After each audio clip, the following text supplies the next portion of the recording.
Good morning to all of you. पिछले के classes में हमने नेचुरल नंबर,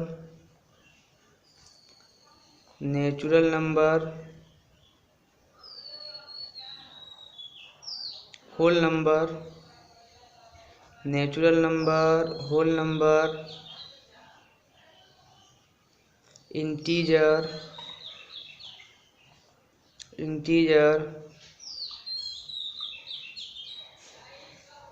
उसके बाद रेशनल नंबर के बारे में पढ़ा था।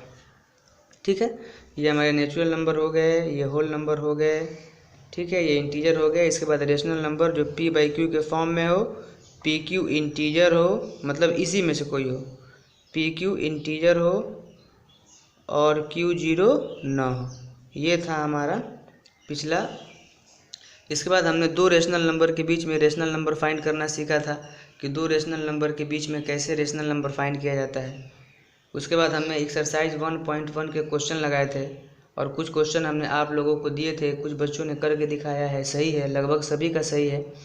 ट्रू फॉल्स में कुछ लोगों को परेशानियां हो रही हैं। एक्सरसाइज 1.1 के क्वेश्चन नंबर 4 का जो ट्रू फॉल्स है, इसमें कुछ लोगों को दिक्कतें आ रही हैं। जैसे पहला ट्रू फॉल्स में है कि पहले तो हमको बताना है कि ये स्टेटमेंट ट्रू है कि फॉल्स है, उसके बाद हमको रीजन देना है। ध्यान से देखिए, पहले बताना है कि ट्रू है कि फॉल्स है, उसके बाद फिर हमको रीजन देना है। पहला हमारा क्वेश्चन है कि every natural number is a whole number. लिखा है कि every natural number is a whole number. क्या लिखा है कि हर नेचुरल नंबर होल नंबर है। तो आप यहाँ से देखिए, हर नेचुरल नंबर होल नंबर नहीं है तो ये ट्रू है। और लिख देना कि the set of whole number contains all natural number. हर नेचुरल नंबर होल नंबर के सेट में है, हर नेचुरल नंबर होल नंबर के सेट में है। इसमें एक जीरो एक्स्ट्रा है तो आप लिख दीजिए कि ट्रू। क्योंकि because the set of whole number, लिखना द सेट ऑफ, कॉपी किताब लेके बैठो, the set of whole number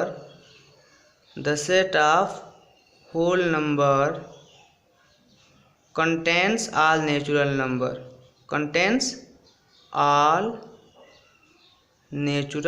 number. ठीक है, अब इसके बाद है, इसमें पहला था, दूसरा ये कह रहा है कि every integer is a whole number. आप ध्यान से देखिए, लिखा है कि एवरी इंटीजर, एवरी मतलब हर, माने पूरा सारा, every integer is a whole number. Every integer is a whole number. Every integer whole number कैसे हो सकता है? एवरी इंटीजर, ये इंटीजर का हमारा सेट है, तो हर इंटीजर, ये पूरा इंटीजर होल नंबर है? नहीं है। बहुत सारे ऐसे इंटीजर है जो होल नंबर नहीं है, तो ये फॉल्स है। फॉल्स क्यों है? अभी आप कोई भी रीजन दे सकते हैं, कह सकते हैं कि हर इंटीजर होल नंबर नहीं है क्योंकि -1 is a integer but not a whole number. आप लिख सकते हैं रीजन बिकॉज, -3 भी लिख सकते हैं, -2, कोई भी इंटीजर ले लीजिए, negative integer, -3 is a integer but not a whole number. -3 is a integer but not a whole number. इसी तरीके से अब हमारा तीसरा ट्रू फॉल्स है, every rational number is a whole number. ये कह रहा है कि every rational number is a whole number. कह रहा है कि हर रेशनल नंबर होल नंबर है। फॉल्स है। हर रेशनल नंबर, अरे ये एक रेशनल नंबर है लेकिन होल नंबर में तो ये नहीं ना आएगा, होल नंबर में तो 0 1 2 3 4 आएगा, तो ये भी फॉल्स है। क्यों फॉल्स है? लिख देना कि -4/5 इज अ रेशनल नंबर, ये एक रेशनल नंबर है but not a 4/5 is a rational number but not a whole number. ठीक है, 4/5 एक रेशनल नंबर है बट नॉट, अच्छा से लिख देते हैं, 4/5 is a rational number but not a whole number. ऐसे बहुत एग्जाम्पल मिल जाएंगे। कि जो रेशनल नंबर होगा होल नंबर नहीं होगा, रेशनल नंबर होगा और होल नंबर नहीं होगा। बहुत एग्जाम्पल मिल जाएंगे, ठीक है, अब आप समझ जाएंगे। इसके बाद जो अब हमको अगला नंबर पढ़ना है, स्क्रीनशॉट ले लिया कीजिए या फिर वीडियो पॉज करके आप लोग देख लिया कीजिए। इसके बाद जो हमारा अगला है, इसके बाद जो हमारा अगला नंबर सिस्टम है वो रेशनल नंबर है। क्या है? Sorry, irrational number. क्या है? Irrational number. Irrational number. अब क्या होता है इर्रेशनल नंबर? तो सबसे आसान डेफिनेशन इरेशनल नंबर की यही है कि जो नंबर रेशनल नंबर नहीं होता है, मतलब अब रेशनल नंबर में सारा नेचुरल नंबर भी आ जाएगा, होल नंबर भी आ जाएगा, इंटीजर भी आ जाएगा, ठीक है। तो जो नंबर रेशनल नंबर नहीं होता है वो इर्रेशनल नंबर होता है। जो नंबर रेशनल नंबर नहीं होता है वो इर्रेशनल नंबर होता है। तो भाई ये नंबर कौन से हैं? बहुत ऐसे नंबर हैं जो रेशनल नंबर नहीं होते हैं, जैसे √2 आ गया, √2 इर्रेशनल नंबर है, √3 है, √4 ये 2 हो जाएगा, ये हमारा इर्रेशनल नंबर नहीं है, ये रेशनल नंबर है। √5 है, √6 है, √7 है, √8 है, √8 कहो या फिर तुम इसको 2√2 भी कह सकते हो। अब √9 को तुम इरेशनल मत कह देना, ये 3 हो जाएगा, √9 ये रेशनल नंबर हो जाएगा। √10 इरेशनल नंबर है। तो ये सारे नंबर क्या हैं? ये सारे नंबर इरेशनल नंबर हैं, ये सारे नंबर इरेशनल नंबर है। जो नंबर रेशनल नहीं है, अच्छा ये रेशनल नहीं है, जो हम नंबर लिख रहे हैं इरेशनल नंबर, ये रेशनल नहीं है। रेशनल इसलिए नहीं है कि रेशनल के लिए तो p/q का फॉर्म होना चाहिए, तो p/q में p और q इंटीजर होना चाहिए, और इंटीजर तो आप जानते ही हैं कौन कौन से नंबर इंटीजर हैं, पॉजिटिव इंटीजर, नेगेटिव इंटीजर और जीरो, ठीक है। तो जो नंबर रेशनल नहीं होते हैं वो इरेशनल होते हैं, √2, √3, √5, मैं फिर से लिख दे रहा हूँ, बहुत ऐसे नंबर हैं, ठीक है। अब एक बात ध्यान से सुनिए, अभी इन नंबरों के बारे में हमको और पढ़ना है डिटेल में, ठीक है, पढ़ेंगे हम इन नंबरों के बारे में, अभी हमको और ज़्यादा पढ़ना है। आगे हम पढ़ेंगे इरेशनल नंबर के बारे में इसी नंबर सिस्टम में ही अगले एक्सरसाइज में 1.3 1.4 में। बाकी हमको डिटेल में इरेशनल नंबर के बारे में पढ़ना है। यहाँ अब जो हमारा अगला टॉपिक है वो ये है कि इरेशनल नंबर को नंबर लाइन पे रिप्रेजेंट करना। अब देखो, रेशनल नंबर को नंबर लाइन पे रिप्रेजेंट करना आप क्लास 8 में सीखे थे? नहीं सीखे थे कि 4/5 को नंबर लाइन पे रिप्रेजेंट करो, -5/2 को नंबर लाइन पे रिप्रेजेंट करो। तो हम इसको करते थे ना, ऐसा नंबर लाइन बना के कि 0 1 के बीच में होता था, तो ये 0 1 लिखते थे, इसको 5 बराबर भागों में बांट के ऐसे जो होता था करते थे, और इसको भी करते थे। अब इसको पहले हम क्या करते थे कि माइनस, इसको हम चेंज कर लेते थे, इसको पहले हम चेंज कर लेते थे, फिर उसको नंबर लाइन पे रिप्रेजेंट करते थे, याद होगा, या 0 हो गया, या -1 या -2 -3 के बीच में होगा, 2 भागों में बांट देंगे, तो ये नंबर जो हमारा होगा ये पॉइंट -2 होल 1/2 को रिप्रेजेंट करेगा। तो रेशनल नंबर को नंबर लाइन पे रिप्रेजेंट करना हमने क्लास 8 में सीखा है। अब यहाँ हम क्या करेंगे, इरेशनल नंबर को नंबर लाइन पे रिप्रेजेंट करेंगे। क्या करेंगे? इरेशनल नंबर को नंबर लाइन पे रिप्रेजेंट करेंगे। हमारा जो अगला टॉपिक है वो यही है कि रिप्रेजेंटेशन ऑफ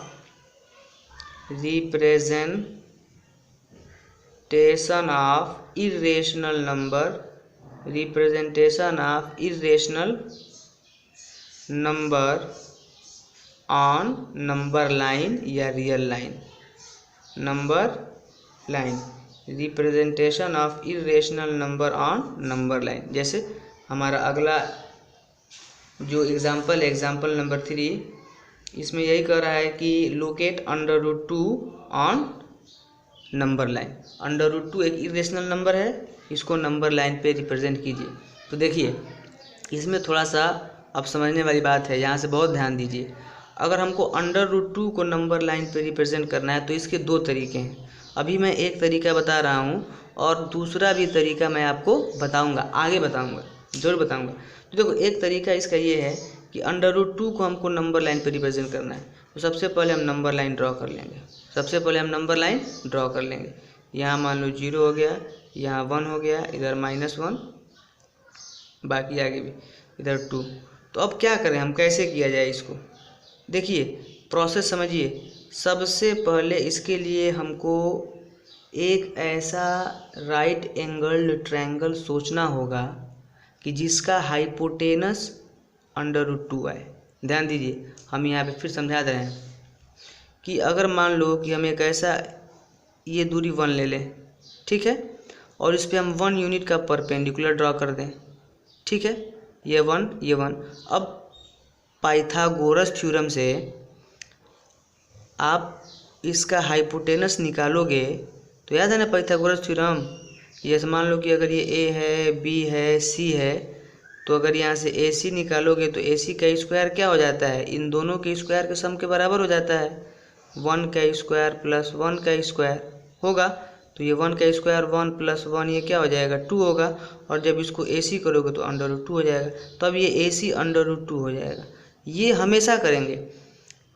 जिसको हमको नंबर लाइन पे रिप्रेजेंट करना होगा, एक ऐसा ट्रायंगल हम सोचेंगे कि उसका हाइपोटेनस वही नंबर हो जाए। ये मैं समझा रहा था अभी आपको, यहाँ पे मैं करता हूँ। तो देखो, तो नंबर लाइन पे ध्यान दो। जैसे मान लो कि यहाँ से हमने ये दूरी 1 ले लिया, ठीक है, मान लो कि ये हमारा पॉइंट ए हो गया और ये हमारा पॉइंट बी हो गया।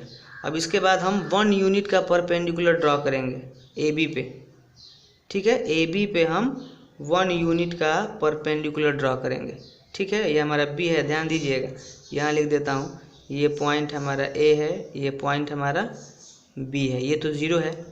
तो हम यहाँ पे 1 यूनिट का परपेंडिकुलर ड्रॉ कर देंगे। अच्छा, क्यों 1 का करेंगे? तभी ये परपेंडिकुलर ड्रॉ करेंगे तो जो हाइपोटेनस होगा ये √2 होगा। अभी हमने यहाँ पे करके दिखाया है, इसीलिए 1 यूनिट का परपेंडिकुलर ड्रॉ करेंगे। और इसीलिए ये भी दूरी हम 1 लेंगे। ये 0 है, ये 1 है, तो ये दूरी 1 होगी ना, ठीक है। तो अब यहाँ पे लिखेंगे ड्रॉ, ये सब क्वेश्चन में किया जाएगा, draw BC perpendicular to AB of 1 unit, ठीक है। अब इसके बाद कहेंगे कि ये 1 इसी के बराबर होना चाहिए परपेंडिकुलर। ध्यान देना, जितना बड़ा ये लोगे आप, जितना बड़ा ये लोगे परपेंडिकुलर उतने ही बड़ा होना चाहिए। ऐसा नहीं कि ये दूरी तुम ये 1 ये ले लेना और परपेंडिकुलर इतना लंबा ड्रा कर देना, गलत हो जाएगा। जितना बड़ा ये होगा उतना ही बड़ा अंदाज से आप परपेंडिकुलर ड्रा करेंगे, ठीक है। तो अब इतना करने के बाद क्या आएंगे, इन triangle ABC by Pythagoras theorem, by Pythagoras theorem, ठीक है, पाइथागोरस थ्योरम से।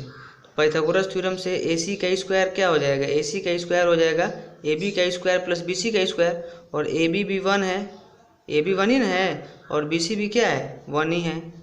तो ये हो जाएगा तुम्हारा 1 + 1, ठीक है। तो AC का स्क्वायर 1 + 1 हो गया। अब जब यहाँ से AC करोगे तो √2 हो जाएगा। अब इसके बाद ये दूरी क्या हो गया, √2 हो गया। अब बताएं, ये दूरी क्या हो गया, √2 हो गया।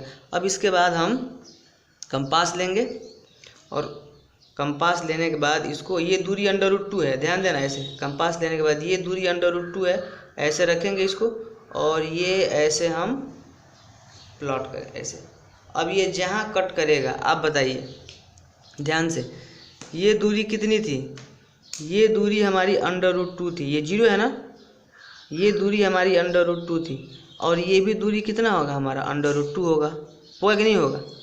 ये दूरी अगर √2 है यहाँ से, तो ये भी दूरी क्या होगा √2 होगा। अब बता, तो इसका मतलब ये जो पॉइंट होगा इसको मैं P मान लेता हूँ, यही √2 को रिप्रेजेंट करेगा नंबर लाइन पे, ठीक है। अब यहाँ पे therefore point P represent √2 on number line, ठीक है। Point P represent √2 on number line. क्यों, ये दूरी अगर √2 है तो ये भी दूरी √2 ही होगी। अच्छा ये बताओ, जैसे मान लो कि एक हम समझा रहे हैं, नंबर लाइन है, 0 है, 1 है, 2 है, ये 3 है। अब मैं कह रहा हूँ कि पॉइंट 3 नंबर लाइन पे कहाँ है, तो यही ना कहोगे कि ये 3 है, ये नंबर लाइन पे है P, आप यही ना कहोगे। कि ये पॉइंट नंबर लाइन पे 3 को रिप्रेजेंट कर रहा है। क्यों? क्योंकि यहाँ से ये दूरी √3 है। तो उसी तरह अगर यहाँ से ये दूरी √2 है तो ये भी दूरी √2 होगा, क्योंकि सेम ही आर्क था, आर्क सेम था। तो ये दूरी √2 है तो यहाँ से ये भी दूरी √2 होगी, तो ये √2 होगी तो ये पॉइंट √2 होगा। यहाँ से ये दूरी अगर 2 है, ये दूरी अगर 2 है तो ये पॉइंट 2 को रिप्रेजेंट कर रहा है। यहाँ से ये दूरी अगर 1 है तो ये पॉइंट 1 को रिप्रेजेंट कर रहा है। उसी तरह से पॉइंट P क्या करेगा? नंबर लाइन पे √2 को रिप्रेजेंट करेगा। ठीक है, आप समझ गए? जल्दी से आप इसको नोट कर लें, नोट भी कीजिए। अब जैसे मान लीजिए हमारा अगला क्वेश्चन है locate √3 on the number line. तो अब नंबर लाइन पे √3 को लोकेट करना है। तो हमने बताया है कि हमको ऐसा ट्रायंगल चाहिए जिसका हाइपोटेनस √3 हो। तो देखो अब √3 को नंबर लाइन पर रिप्रेजेंट करने के लिए आप लोग तरीका ध्यान दीजिए, हमको वहाँ तक काम करना पड़ेगा। हमको √3 को हाइपोटेनस बनाना है। तो √3 हाइपोटेनस बनेगा कब? तरीका देखिए, सबसे पहले हम क्या करेंगे, ये ड्रा करेंगे। ठीक है, यहाँ थोड़ा और नीचे ये हमने ड्रा किया। ठीक है, ये हमारा 0 हो गया, ये 1 हो गया, इधर -1 हो गया, नंबर लाइन हमने ड्रा किया है। तो पहले हमको √2 वाला तक जितना काम किए हैं वो करना पड़ेगा। ठीक है, फिर हमने इस पर परपेंडिकुलर ड्रा किया 1 यूनिट का, ये 1 यूनिट का परपेंडिकुलर ड्रा किया। मान लो कि ये A है, ये क्या है हमारा, ये A है, ये B है, BC हमने 1 यूनिट का परपेंडिकुलर ड्रा किया। फिर हमने AC को मिलाया। तो पाइथागोरस थ्योरम से भी हम बताए हैं कि ये कितना आएगा, √2 आएगा।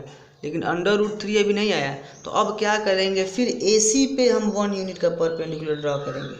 AC पे 1 यूनिट का इतना ही बड़ा AC पे हम 1 यूनिट का परपेंडिकुलर ड्रा करेंगे और इससे इसको मिलाएंगे। मान लो कि ये पॉइंट D है, ये पॉइंट क्या है, मान लो कि ये पॉइंट D है। तो अब देखो, अब ये जो हमारा AD होगा ये √3 का होगा। मैं करके आपको दिखा देता हूँ कैसे √3 का होगा। ठीक है, फिर हमको अब देखो √2 तक जितना तक लिखे थे उतना लिखना पड़ेगा। मतलब हमको इतना पूरा लिखना पड़ेगा, बता रहे हैं कितना। जैसे सबसे पहले ये लिखेंगे कि ड्रा BC परपेंडिकुलर टू, ये perpendicular to AB of 1 unit. ठीक है, उसके बाद आ जाएंगे in triangle ABC by Pythagoras theorem. AC का जो स्क्वायर होगा वो 1 का स्क्वायर प्लस 1 का स्क्वायर होगा। मतलब यहाँ से AC, ये 1 का स्क्वायर 1, 1 का स्क्वायर 1 और 1 + 1 2, और जब स्क्वायर को उधर भेजेंगे तो √2, AC √2 का हो जाएगा। तो यहाँ तक हमको करना पड़ेगा, AC √2 हो जाएगा। तो अब AC √2 हो गया। अब यहाँ से देखो, अगर यहाँ से इसको हम मिला देंगे तो जहाँ टच करेगा वो √2 को, क्योंकि ये दूरी √2 है तो ये √2 को नंबर लाइन पे रिप्रेजेंट करेगा।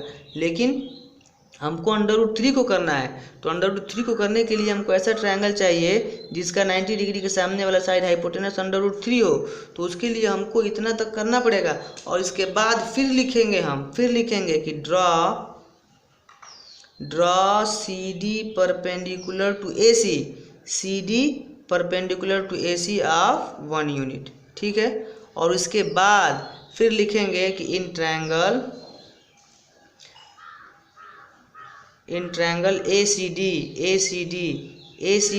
ACD में पाइथागोरस थ्योरम लगाओगे तो 90 के सामने ये है AD का स्क्वायर इक्वल टू इसका स्क्वायर प्लस इसका स्क्वायर। तो ये √2 का स्क्वायर प्लस 1 का स्क्वायर। तो AD का स्क्वायर √2 का स्क्वायर 2 और प्लस 1 का स्क्वायर 1। तो जब ये AD करोगे तो 2 + 1 3 और स्क्वायर जब इधर जाएगा तो √2। अब जिसको हमको नंबर लाइन पे रिप्रेजेंट करना है AD, वो हाइपोटेनस √3 आ गया। AD है वो, मतलब यहाँ से यहाँ तक का डिस्टेंस क्या है, AD है। तो अब फिर ये डिस्टेंस AD है 0 है, तो यहाँ से ये डिस्टेंस अब यहाँ पे रखेंगे अपना हम कंपास और ऐसे इसको कट करेंगे। अब ये जहाँ नंबर लाइन को कट करेगा, क्योंकि ये दूरी √3 है तो ये भी दूरी √3 होगी। तो ये पॉइंट मान लो, कुछ भी मान लो, P मान लो, ये पॉइंट फिर क्या करेगा, नंबर लाइन पे √3 को रिप्रेजेंट करेगा। देयरफॉर पॉइंट P, क्योंकि ये दूरी √3 है, ये भी दूरी √3 हो गया। Point P represent √3 on number line. इस वीडियो को आप लोग बार बार देखिए, एक बार देखने से समझ में नहीं आएगा। इसको सेव कर लीजिए, यूट्यूब से सेव होता है, डाउनलोड करने का ऑप्शन, सेव कर लीजिए और इसको बार बार देखिए। और फिर नहीं आया तो आप लोग क्वेश्चन पूछ सकते हैं। थोड़ा सा ये कॉम्प्लिकेटेड है, समझने वाला है। कल मैं ऐसे और क्वेश्चन बताऊंगा। आज के लिए इतना ही। Thank you.